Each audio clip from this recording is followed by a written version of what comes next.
अच्छा बच्चों, अब आ जाओ types of relations on a set. ठीक है, ये 12th का पोर्शन है, बट इसमें क्या है कि 11th के बच्चे भी देख सकते हैं इस पोर्शन को। ठीक है, जहां पे पार्टिकुलर सिर्फ 12th का है तो वो मैं बता दूंगा अभी आगे। इसमें सबसे पहला क्या है, एम्प्टी रिलेशन। 11th के बच्चे इसे देख सकते हैं। ठीक है, यहाँ पे क्या बोला जा रहा है कि A relation R on a set A is said to be an empty set या एम्प्टी रिलेशन और void relation if R is equal to 5। मतलब क्या है कि हमारे पास कोई सेट है। अच्छा, मैं ये बता दूं कि एम्प्टी रिलेशन जो होता है ना, वो 11th क्लास में एक्चुअल में क्या होता है कि वो दो सेट के बीच में होता है। एक सेट ए होगा, एक सेट बी होगा। फिर ए सेट का कोई भी एलिमेंट अगर बी सेट के किसी भी एलिमेंट से रिलेटेड नहीं है तो उसे हम क्या बोलते हैं, एम्प्टी सेट। यहाँ पे क्या है कि जो एम्प्टी रिलेशन है वो विद इन अ सेट है। विद इन अ सेट बोलने का मतलब सेट ए में है, तो इसे 11th के बच्चे भी देख सकते हैं, कोई प्रॉब्लम नहीं है। मतलब क्या है कि सेट ए का एलिमेंट खुद सेट ए के एलिमेंट से अगर रिलेटेड नहीं है, सेट ए का कोई भी एलिमेंट सेट ए के एलिमेंट से रिलेटेड नहीं है, तो उसे हम क्या बोलते हैं, एम्प्टी रिलेशन बोलते हैं। एम्प्टी रिलेशन को किससे हम रिप्रेजेंट करते हैं, फाई से। ठीक है, तो यहां पे क्या बोला जा रहा है कि A relation R on a set A is said to be an empty relation of void relation if R is equal to 5। मतलब रिलेशन क्या आ जाए, फाई। रिलेशन के फाई आने का क्या मतलब है कि सेट ए का एलिमेंट अपने किसी भी एलिमेंट से रिलेटेड नहीं है, तो उसे हम क्या बोलेंगे, एम्प्टी रिलेशन। फॉर एग्जाम्पल देख लो, एक सेट हमने ए ले लिया, 2 4 6 ले लिया। अब एक रिलेशन हमने डिफाइन किया सेट ए से सेट ए में। ठीक है, तो रिलेशन क्या है कि the set of all A B such that small A belongs to capital A, और ये जो बी है ये भी बी कहां से एलिमेंट होगा, ए का ही होगा। Small B belongs to capital A and A square is equal to B. मतलब क्या होना चाहिए कि अगर पहले एलिमेंट का स्क्वायर दूसरे एलिमेंट के इक्वल है तो क्या हो जाएगा, वो दोनों एलिमेंट्स आपस में रिलेटेड होंगे। ठीक है, बट यहाँ पे एक्चुअल क्या है, 2 का स्क्वायर 4 के इक्वल है, तो 2 और 4 तो रिलेटेड होगा। तो इसको बच्चे ना क्यूब कर देना, ए स्क्वायर की जगह ना A cube, because A square is equal to B में क्या हो जाएगा कि जो 2 का स्क्वायर है ना, वो 2 का स्क्वायर तो 4 के इक्वल होता है, तो 2 और 4 क्या हो जाएगा, आपस में रिलेटेड हो जाएगा। तो 2 और 4 अगर रिलेटेड हो गया तो फिर ये एम्प्टी रिलेशन नहीं बचेगा। तो अगर मैंने A cube is equal to B कर दिया, अब किसी भी नंबर का स्क्वायर किसी भी नंबर का क्यूब दूसरे नंबर के इक्वल नहीं है। ठीक है, तो ये हमारा क्या होगा, एम्प्टी रिलेशन। इसका मतलब क्या है कि 2 2 से रिलेटेड नहीं है, 2 4 से नहीं है, 2 6 से नहीं है, 4 4 से नहीं है, 4 2 से नहीं, मतलब कोई भी एलिमेंट सेट ए का एक दूसरे से रिलेटेड नहीं है। तो अंडर दिस रिलेशन आर, तो हमारा क्या हो जाएगा, से ये जो रिलेशन है ये क्या हो जाएगा, एम्प्टी रिलेशन। ठीक है, तो clearly R is equal to 5 as no element of set A is related to any element of set A. तो अब आ जाते हैं यूनिवर्सल रिलेशन। यूनिवर्सल रिलेशन में क्या होता है कि जो रिलेशन होता है ना वो पूरा ए क्रॉस ए आ जाता है। अगर मैं यूनिवर्सल रिलेशन सेट ए में बोलूं तो हमारा रिलेशन क्या होगा, ए क्रॉस ए। अगर मैं यूनिवर्सल रिलेशन सेट ए से बी में बोलूं तो फिर हमारा यूनिवर्सल रिलेशन क्या हो जाएगा, ए क्रॉस बी। अगर मैं यूनिवर्सल रिलेशन सेट बी से सेट ए में बोलूं तो फिर क्या होगा, वो बी क्रॉस ए। तो यहां पे क्या बोला जा रहा है, A relation R on a set A is said to be universal relation on A if R is equal to A cross A. R क्या होना चाहिए, ए क्रॉस ए। मान लो सेट ए हमने ले लिया, सेट ए क्या ले लिया, 1 2 3। अब एक हमने रिलेशन लिया सेट ए से सेट ए में, क्या बोला, the set of all A B such that. यहाँ देखो बहुत बच्चों को क्या होती है, प्रॉब्लम होती है, उन्हें रिलेशन समझ में नहीं आता है। रिलेशन को ध्यान से देखो, इसको मैं क्या रीड कर रहा हूं, the set of all A B such that small A belongs to capital A, small B belongs to capital A. गलती कैसे हो रही है यार, small B belongs to capital A, because ये भी जो सेट है ना बच्चों, इसको करेक्ट कर लेना अपने पीडीएफ में। अगर तुमने पीडीएफ को नोटबुक में लिखा है ना, फिर भी इसे करेक्ट कर लेना। तो स्मॉल ए भी क्या होना चाहिए, बिकॉज ये रिलेशन सेट ए से सेट ए में है ना, तो जो रिलेशन के जो दो एलिमेंट्स होंगे वो दोनों तो सेट ए से आएंगे ना। तो small A belongs to capital A, small B belongs to capital A and A square plus B square is greater than 0 और इक्वल्स टू 0। तो ऑब्वियस ही बात है, यहाँ पे 1 1 से रिलेटेड है, 1 1 से रिलेटेड है। क्यों, बिकॉज 1 स्क्वायर प्लस 1 स्क्वायर क्या होगा, 2। 2 क्या हमारा पॉजिटिव नंबर है।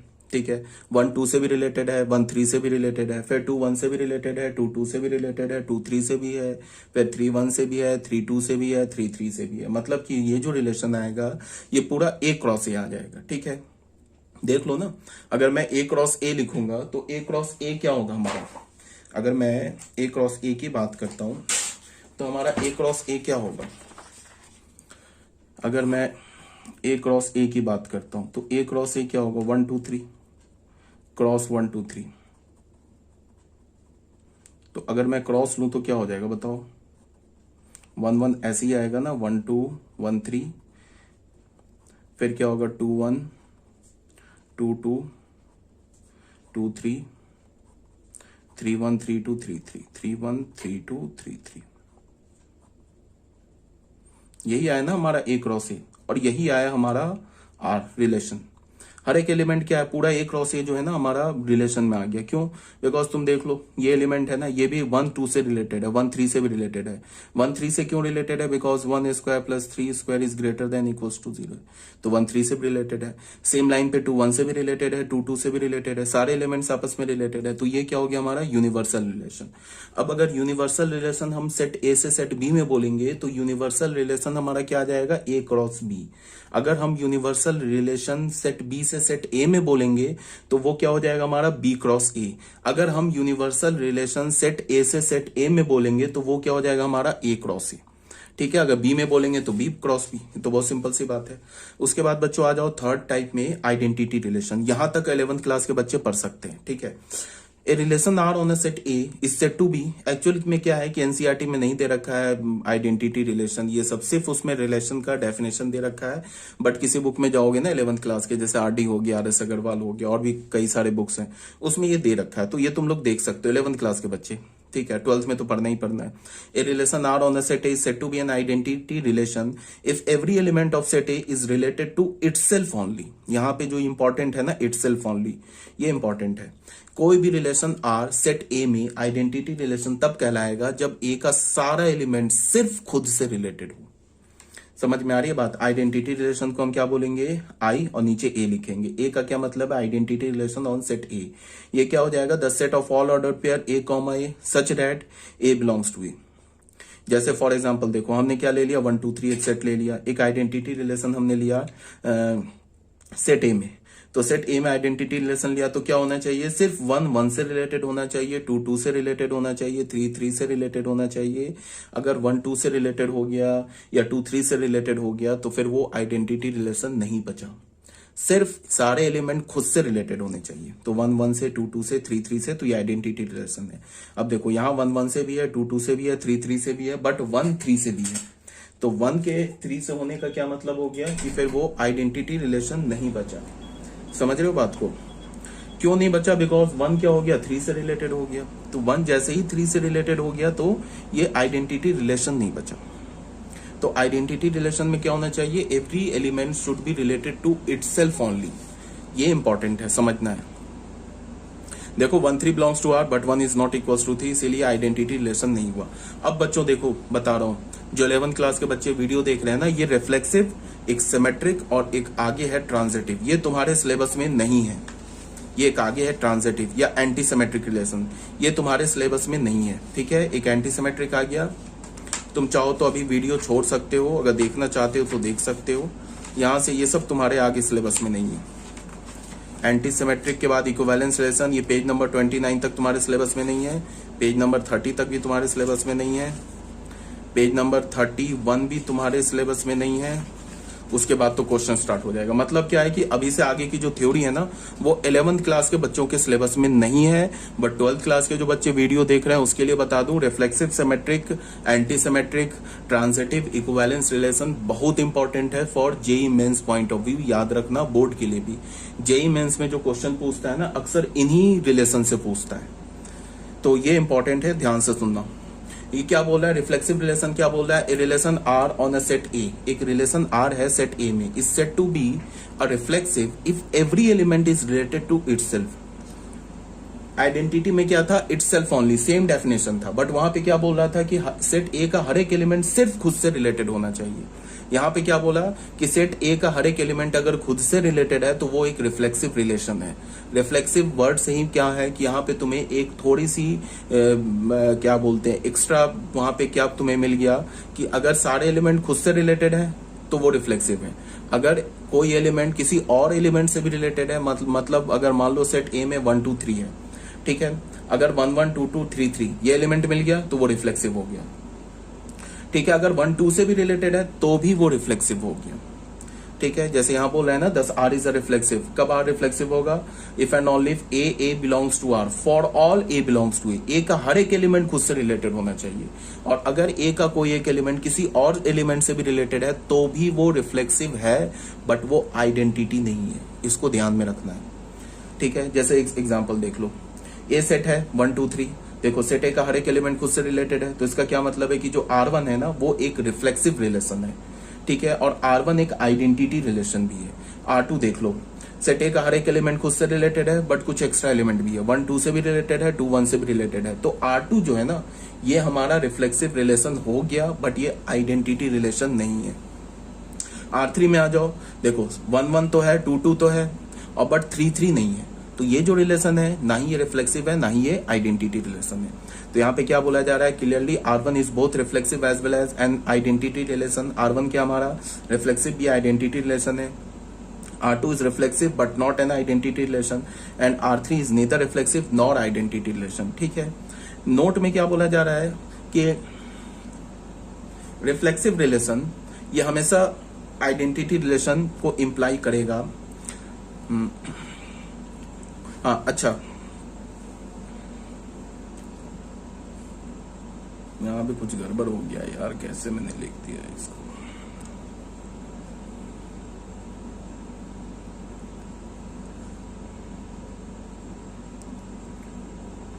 ठीक है, रिफ्लेक्सिव रिलेशन जो है ना वो आइडेंटिटी रिलेशन को ये हटा देना बच्चों, थोड़ा ना अपने पीडीएफ में करेक्ट कर लेना।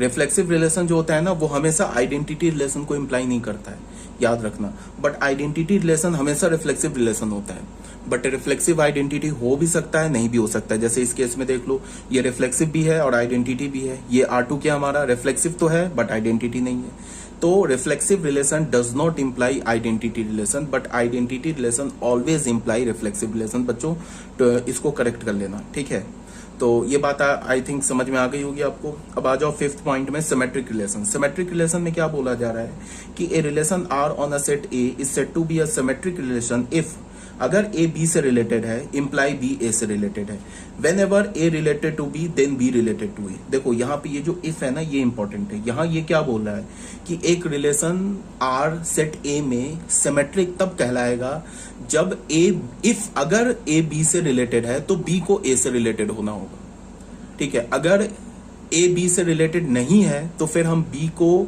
ए से रिलेटेड नहीं खोजेंगे। मीन्स क्या है कि इफ अगर ए बी से रिलेटेड है तो फिर बी को ए से रिलेटेड होना होगा, बट अगर ए बी से रिलेटेड ही नहीं है तो फिर हम बी को ए से रिलेटेड नहीं खोजेंगे। मीन्स क्या होगा कि हमारा जो रिलेशन होगा ना वो सिमेट्रिक हो जाएगा। सिमेट्रिक कब नहीं होगा? मान लो 2,3 तुम्हें रिलेशन में मिल गया बट 3,2 नहीं मिला, तब वो सिमेट्रिक नहीं होगा। बट अगर तुम्हें 2,3 दिख ही नहीं रहा है तो फिर 3,2 हम नहीं खोजेंगे, तब वो सिमेट्रिक हो जाएगा। समझ रहे हो बात को? तो यहाँ पे क्या बोला जा रहा है कि relation R on A set A is said to be symmetric if, अगर ए बी से रिलेटेड हो और बी ए से रिलेटेड नहीं हो तब वो सिमेट्रिक नहीं कहलाएगा, और अगर ए बी से रिलेटेड हो और बी ए से भी रिलेटेड हो तब वो क्या हो जाएगा? सिमेट्रिक कहला जाएगा for all A and B. ठीक है, तो ये बात आ गई। जैसे ये that is A B belongs to R imply B A belongs to R for all A B belongs to A. For example देख लो, सेट ए हमारा दे रखा है, एक रिलेशन दे रखा है 1,2 2,1, तो देखो 1 2 मिल रहा है ना रिलेशन में, और 2 1 भी मिल रहा है, तो ये हमारा क्या हो गया? रिफ्लेक्सिव हो गया, सॉरी सिमेट्रिक हो गया। यहाँ देखो 1 2 भी है, 2 1 भी है, फिर 1 3 भी है, 3 1 भी है। ठीक है, 1 1 भी है तो 1 1 से रिलेटेड है, तो उल्टा क्या होगा? फिर 1 1 से रिलेटेड है, वो खुद यही है, तो R2 भी हमारा सिमेट्रिक हो गया। फिर देखो 2 3 है, 3 2 है, फिर 2 2 है, तो इसका उल्टा क्या होगा? 2 2, वो खुद यही एलिमेंट लिखा हुआ है, तो फिर R3 भी हमारा सिमेट्रिक हो गया। R4 देखो 2 3 है बट 3 2 नहीं है। एक भी तुमको ऐसा पेयर दिख जाए ना कि 2 3 तो है बट 3 2 नहीं है, तो वो सिमेट्रिक नहीं हुआ। सिमेट्रिक तुम्हें क्या होना चाहिए कि अगर ए बी तुम्हें दिख रहा है ना ऑर्डर पेयर में तो बी ए भी होना चाहिए। अगर सी डी तुम्हें ऑर्डर पेयर में दिख रहा है तो फिर डी सी भी होना चाहिए ऑर्डर पेयर में। एक भी ऐसा ऑर्डर पेयर दिख गया ए बी जो ऑर्डर पेयर में दिख रहा है, उसका तुम्हें रिवर्स नहीं दिख रहा है ना रिलेशन में, तो वो सिमेट्रिक नहीं हुआ। एक भी ऐसा दिख गया तो ठीक है, बट ए भी तुम्हें दिख ही नहीं रहा ऑर्डर पेयर में, तो फिर बी ए को हम नहीं खोजेंगे, फिर वो सिमेट्रिक हो जाएगा। Clearly R1 R2 R3 is a symmetric relation, R1 R2 R3 symmetric relation है, but R4 is not a symmetric relation as 2,3 2,3 क्या है हमारा, belongs to R4, but 3,2 does not belongs to R4। ठीक है, ये भी बहुत सिंपल था। अब आ जाओ बच्चों anti symmetric relation. Anti symmetric किसे बोलते हैं वो देखो, A relation R on a set A is said to be an anti symmetric relation if, अगर ए बी रिलेशन का एलिमेंट है, यहां भी देखो इफ लिखा हुआ है, इफ का मतलब क्या होता है अगर, if A B belongs to R and B A belongs to R implies A is equal to B for all A and B belongs to A. Anti symmetric relation कब कहलाता है कि अगर ए बी रिलेशन का element है और B ए भी relation का एलिमेंट है तो फिर ए बी को इक्वल होना होगा, तब जाके वो रिलेशन क्या कहलाता है, एंटी सिमेट्रिक। तो it follows from the definition that if A B belongs to R but BA does not belongs to R, then also R is an anti-symmetric relation। ये पॉइंट समझना इंपॉर्टेंट है। यहां पे क्या बोला जा रहा है कि अगर एंटी सिमेट्रिक कब नहीं होगा, एंटी सिमेट्रिक में तब नहीं होगा जब ए बी रिलेशन का एलिमेंट हो, बी ए भी रिलेशन का एलिमेंट हो, बट ए बी इक्वल नहीं हो, तब जाके हम रिलेशन को क्या बोलेंगे कि ये रिलेशन एंटी सिमेट्रिक नहीं है। अगर ए बी तो मिल रहा है बट बी ए ही नहीं मिल रहा है तो फिर वो एंटी सिमेट्रिक हो गया। ठीक है, एंटी सिमेट्रिक तब नहीं होगा जब वो इस कंडीशन को वायलेट करेगा। ये कंडीशन वायलेट कब होगा, जब ए बी भी तुम्हें दिख जाए, बी ए भी तुम्हें दिख जाए और ए और बी इक्वल ना हो। ठीक है, बट अगर सिर्फ तुम्हें ए बी रिलेशन में दिख रहा है, बी ए दिख ही नहीं रहा रिलेशन में, तब वो एंटी सिमेट्रिक हो गया। इस बात को समझना है। जैसे फॉर एग्जाम्पल देखो 1 2 3 है, इसमें तुम्हें 1 2 दिख रहा है और यहाँ पे क्या दिख रहा है, 2 1 नहीं दिख रहा है ना, फिर 1 3 दिख रहा है, 3 1 नहीं दिख रहा है, 1 1 दिख रहा है, 1 1 दिख रहा है, फिर इसका उल्टा 1 1 भी है और 1 1 आपस में इक्वल है, तो ये R1 एंटी सिमेट्रिक है। 1 2 दिख रहा है, ठीक है ना, इसका उल्टा तुम्हें नहीं दिख रहा है तो इसका मतलब R2 भी एंटी सिमेट्रिक है। R3 तुम्हें दिख रहा है, देखो R3 में क्या देख रहे हो, 1 2 भी है, 2 1 भी है, बट 1 तो 2 के इक्वल नहीं है, तो ये एंटी सिमेट्रिक रिलेशन नहीं है। R1 एंटी सिमेट्रिक हो गया, R2 भी एंटी सिमेट्रिक हो गया। समझ रहे हो बात को, बिकॉज R1 और R2 एंटी सिमेट्रिक के डेफिनेशन को वायलेट नहीं कर रहा है। क्यों, बिकॉज 1 2 तो है बट 2 1 है ही नहीं।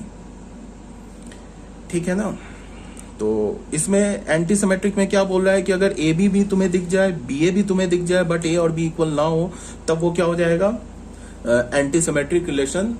ए और बी इक्वल ना हो तब वो एंटी सिमेट्रिक रिलेशन नहीं होगा। एंटी सिमेट्रिक क्या हो, कब होगा, जब ए बी भी दिखे, बी ए भी दिखे और ए और बी इक्वल हो जाए। ठीक है, तो यहाँ क्या बोला जा रहा है, clearly R1 and R2 are anti symmetric relation on A, but R3 is not an anti symmetric relation on A. R1 और R2 क्या हमारा एंटी सिमेट्रिक है, बट R3 हमारा एंटी सिमेट्रिक नहीं है। एक दूसरा एग्जाम्पल देख लो, हमारे पास सेट दे रखा है ना 1 2 3, इसमें देखो 1 2 दिख रहा है, 2 1 भी दिख रहा है। ठीक है, अब इसमें क्या है, 1 2 के तो इक्वल नहीं है, तो ये एंटी सिमेट्रिक नहीं है। R is not an anti-symmetric relation because 1 2 belongs to R, 2 1 belongs to R, but 1 is not equals to 2। ठीक है, थर्ड में आ जाओ, let R be a relation on the set of natural number of set n of natural numbers defined by। एक हमने relation define किया किसमें, set of natural numbers में define किया। क्या डिफाइन किया कि अगर x रिलेटेड है y से, if and only if x divides y for all x y belongs to natural number. तो ये देख लो, यहाँ पे क्या है कि हमने एक रिलेशन डिफाइन किया सेट ऑफ नेचुरल नंबर से कि दो नेचुरल नंबर आपस में कब रिलेटेड होंगे, जब x किससे डिवाइड कर दे, y को। मतलब पहला नेचुरल नंबर अगर दूसरे नेचुरल नंबर को डिवाइड कर दे तो वो दोनों नेचुरल नंबर्स आपस में क्या हो जाएंगे, रिलेटेड हो जाएंगे। ये हमने रिलेशन डिफाइन किया। अब ये रिलेशन जो है ना, ये एंटी सिमेट्रिक रिलेशन है। क्यों, बिकॉज ये पॉसिबल तभी होगा ए बी से रिलेटेड हो और बी ए से रिलेटेड हो, ये तभी पॉसिबल होगा जब ए बी के इक्वल हो।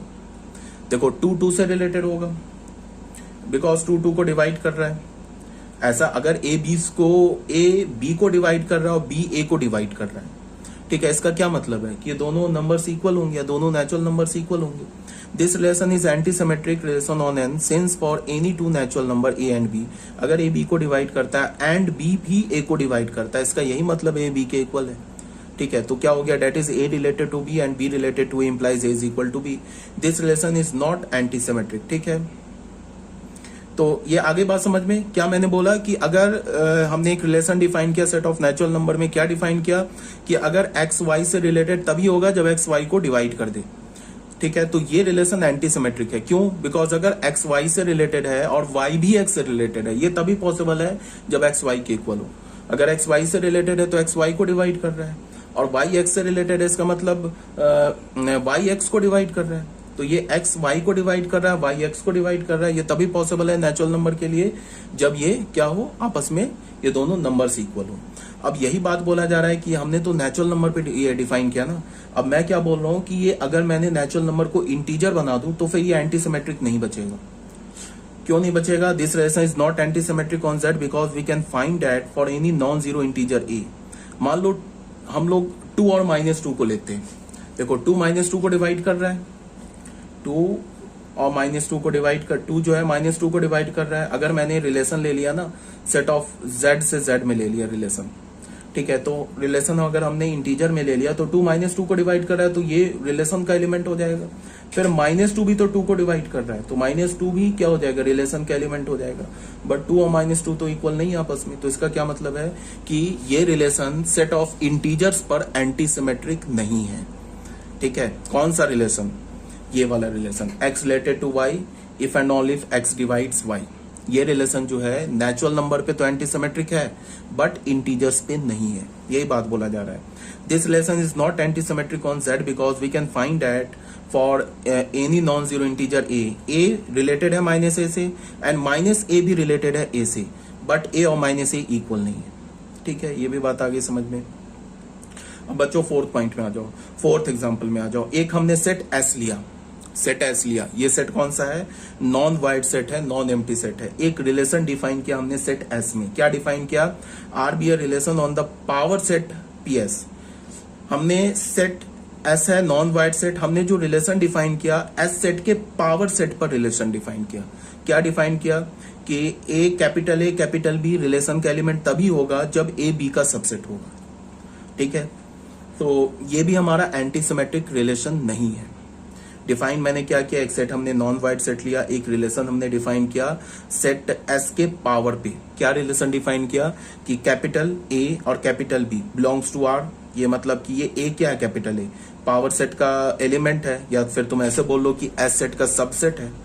तो A सेट B सेट का, A सेट और B सेट आपस में तभी रिलेटेड होंगे जब A B का सबसेट होगा। ठीक है, अब जैसे मान लो पावर तो याद होगा, 11th क्लास के बच्चों ने तो पढ़ाई है पावर। 12th वाले बच्चे अगर भूल गए तो उनको याद दिला दे रहा हूं। अगर ए सेट हमारे पास ये है तो पावर कैसे लिखते हैं? 5 लिखा, सेट 1 लिखा, सेट 2 लिखा, और ये हो गया हमारा 1 2। ठीक है, तो पावर का जो एलिमेंट होता है वो क्या होता है? ए का सबसेट होता है। तो हमने रिलेशन क्या डिफाइन किया है, किस पे डिफाइन किया? A to A। ठीक है, क्या रिलेशन डिफाइन किया है कि A तभी रिलेटेड होगा B से if and only if A is a subset of B। ठीक है, तो अगर A B का सबसेट है तो इस बात की गारंटी थोड़े ना कि B भी A का सबसेट हो जाएगा। ठीक है, तो ऐसा A B का सबसेट है तो क्या होगा? इस बात की गारंटी तो नहीं है कि B भी A का सबसेट हो जाएगा। तो हाँ, अगर A B का सबसेट है और B भी A का सबसेट है तो इसका क्या मतलब है? A और B रिलेशन का एलिमेंट नहीं बेटा, ये हो जाएगा, ये जो है ना ये एंटी सिमेट्रिक हो जाएगा। ठीक है, क्यों एंटी सिमेट्रिक हो जाएगा? बिकॉज A अगर B का, A और B आपस में रिलेटेड है और B और A भी आपस में रिलेटेड है, तो इसका क्या मतलब है? A B का सबसेट है, B A का सबसेट है, तो फिर क्या हो जाएगा? A B के इक्वल हो जाएगा, तो ये एंटी सिमेट्रिक हो जाएगा। ठीक है, then R is an anti symmetric. बोला नहीं एंटी सिमेट्रिक हो जाएगा। क्यों हो जाएगा एंटी सिमेट्रिक? बिकॉज क्या बोला है कि रिलेशन में क्या बोला है कि सेट A अगर सेट B का, सेट A और सेट B आपस में रिलेटेड है तो क्या होना चाहिए? A B के सबसेट के इक्वल होना चाहिए। तो अगर A B आपस में रिलेटेड है और B A भी आपस में रिलेटेड है तो इसका क्या मतलब है? A B का सबसेट है, B A का सबसेट है, तो फिर दोनों सेट इक्वल है, तो ये एंटी सिमेट्रिक हो गया। ठीक है, अब आ जाओ बच्चों नोट 1 में। नोट 1 में क्या बोला जा रहा है कि the identity relation on set A is an anti symmetric relation. Identity relation जो होता है ना सेट A में, किसी भी सेट A का जो आइडेंटिटी रिलेशन होता है वो हमेशा एंटी सिमेट्रिक होता है, ये याद रखना है। क्यों ऐसे तुम देख लो, अगर हमने मान लो सेट A ले लिया, 1 2 3 ले लिया, तो इसमें आइडेंटिटी रिलेशन क्या हो जाएगा? 1 1 2 2 और 3 3, यही हो गया ना आइडेंटिटी रिलेशन। ठीक है, तो ये क्या हमारा एंटी सिमेट्रिक रिलेशन है। क्यों? बिकॉज 1 1 से रिलेटेड है, 2 2 से रिलेटेड है। तो 1 1 से रिलेटेड है तो तुम ऐसे भी बोल सकते हो कि 1 1 से रिलेटेड है एंड 1 1 से रिलेटेड है और 1 1 इक्वल है आपस में, ठीक है। 2 2 से रिलेटेड है एंड 2 2 से रिलेटेड है और 2 2 इक्वल है आपस में, तो एंटी सिमेट्रिक रिलेशन हो गया, ठीक है। तो आइडेंटिटी रिलेशन किसी भी सेट में क्या होता है, एंटी सिमेट्रिक होता है, ठीक है। दूसरा एग्जांपल क्या बोला जा रहा है, the universal relation on a set A containing at least 2 elements is not an anti symmetric relation, ठीक है। अगर हमारे पास कोई ए सेट में यूनिवर्सल रिलेशन है और उसमें कम से कम 2 एलिमेंट है, तो वो कभी भी एंटी सिमेट्रिक नहीं हो सकता। क्यों नहीं हो सकता? Because A is not equals to B in A. अगर ए और बी आपस में इक्वल नहीं है, then A related to B and B related to A under universal relation will imply A is equal to B but A is not equals to B. मतलब क्या है इसका, ये तुम देखो, मान लो कि एक सेट है जिसमें कम से कम 2 एलिमेंट है, 2 डिफरेंट एलिमेंट है 1 2, तो अगर हम यूनिवर्सल रिलेशन की बात करेंगे तो क्या हो जाएगा, 1 1 1 2 2 1 2 2, ये हो गया हमारी यूनिवर्सल रिलेशन। ये एंटी सिमेट्रिक नहीं हो सकता। क्यों? बिकॉज देखो 1 2 के इक्वल है, 2 1 के इक्वल है, बट 1 और 2 आपस में इक्वल नहीं है, तो ये एंटी सिमेट्रिक नहीं हो सकता। इसीलिए बात को बोला जा रहा है क्या, कि universal relation on a set A containing at least 1 element, universal relation set A में जिसमें कम से कम 2 एलिमेंट है, वो कभी भी एंटी सिमेट्रिक नहीं हो सकता है, ठीक है। ये बात समझ में आ गई होगी। अब थर्ड पॉइंट में क्या है, A relation which is not symmetric is not necessary anti symmetric, ठीक है। अगर हमारे पास कोई रिलेशन सिमेट्रिक नहीं है, तो ऐसा नहीं है कि सिमेट्रिक को हम एंटी सिमेट्रिक बोल देंगे। ऐसा भी हो सकता है कि सिमेट्रिक रिलेशन नहीं हो और एंटी सिमेट्रिक भी नहीं हो। ये भी हो सकता है कि सिमेट्रिक भी हो और एंटी सिमेट्रिक भी हो, ठीक है। सिमेट्रिक और एंटी सिमेट्रिक, इसका कोई, ये सिमेट्रिक और एंटी सिमेट्रिक कोई आपस में ये नहीं है, इनवर्स नहीं है, ठीक है। जैसे एग्जांपल देख लो, सेट हमारे पास ए दे रखा 1 2 3, एक रिलेशन हमने डिफाइन किया 1 2 2 1 2 3, तो ये हमारा क्या हो गया, सिमेट्रिक रिलेशन हो गया। क्यों? बिकॉज 1 2 है 2 1 है, ठीक है। अगर 1 2 हमें दिख गया तो 2 1 भी दिख गया। अच्छा सॉरी, 2 3 दिख रहा है बट 3 2 नहीं दिख रहा है, तो ये सिमेट्रिक नहीं है। क्या है ये?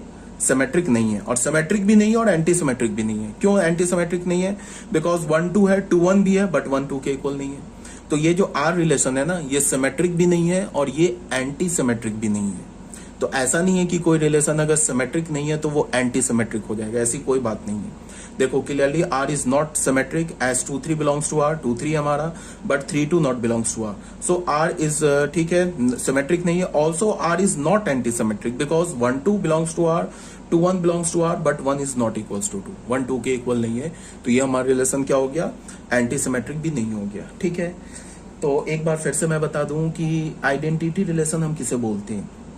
आइडेंटिटी रिलेशन में क्या होना चाहिए कि अगर हम किसी सेट ए पर आइडेंटिटी रिलेशन डिफाइन करते हैं, तो इसका क्या मतलब है हुआ कि every relation should, every element should be related to itself only.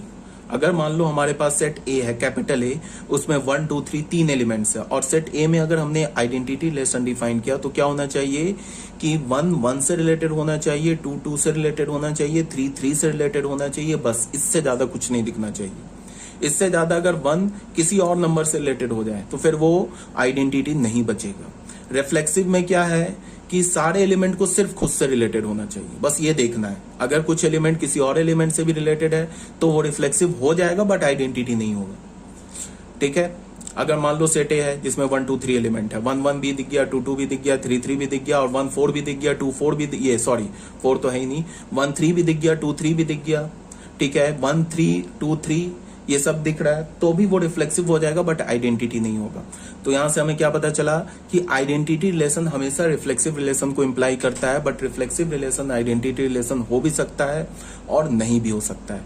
तो ये हो गया रिफ्लेक्सिव की बात और आइडेंटिटी की बात। अब आ जाओ सिमेट्रिक में। सिमेट्रिक में क्या बोला, इफ ए बी अगर रिलेशन का एलिमेंट है, अगर ए बी तुम्हारे पास रिलेशन का एलिमेंट है तो बी ए को भी होना चाहिए, सारे ए बी के लिए भी।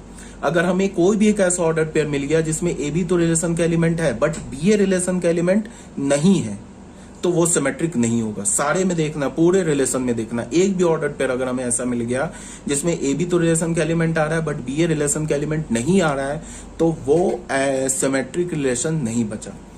उसके बाद क्या बोला मैंने, एंटी सिमेट्रिक। एंटी सिमेट्रिक में क्या बोला कि इफ, यहां भी इफ है, इफ ए बी रिलेशन का एलिमेंट है एंड बी ए भी रिलेशन का एलिमेंट है, ए बी भी दिख रहा है एंड बी ए भी दिख रहा है, तो फिर ए और बी को इक्वल होना होगा। बट अगर तुम्हें ए भी तो रिलेशन में मिल रहा है बट बी ए दिख ही नहीं रहा है, तो फिर भी वो एंटी सिमेट्रिक हो गया। एंटी सिमेट्रिक कब नहीं होगा? जब ए भी तुम्हें दिख जाए, बी ए भी दिख जाए और ए और बी इक्वल ना दिखे, तब हम क्या बोलेंगे? वो रिलेशन एंटी सिमेट्रिक नहीं है। तो यहां तक हो गया हमारे। हमने अभी क्या क्या पढ़ा? एक तो एम्प्टी रिलेशन पढ़ा, फिर आइडेंटिटी रिलेशन पढ़ा, फिर हमने क्या पढ़ा? रिफ्लेक्सिव रिलेशन पढ़ा, फिर हमने सिमेट्रिक रिलेशन पढ़ा, फिर हमने एंटी सिमेट्रिक रिलेशन पढ़ा। अब हमारे पास 7th रिलेशन है, दैट इज ट्रांजिटिव रिलेशन।